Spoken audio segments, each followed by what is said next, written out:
Hello friend, मा की रसोईमध्ये आपले खूप खूप स्वागत आहे. आज मी तुम्हाला ही गाजराची चटणी करून दाखवते. ह्याच्यामध्ये मीठ आणि जिरे टाकलेत, आणखीन जिरे टाकलेत वरी.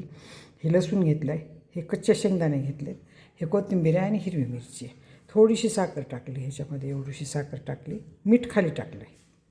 आता हे सगळं मिक्स करायचं आहे आणि आपल्याला मिक्सरमधून काढायचं आहे. ह्याला काय फोडणी द्यायची नाही, काही नाही, कच्चंच खायचं. आता हे बघा, शेंगदाणे हे मस्त गाजराची चटणी तयार झाली बरं का. हो का, किती छान मस्त पेस्ट तयार झाली. थोडं पाणी टाकावं लागतं, मिक्सरमधून निघत नाही एवढी बारीक.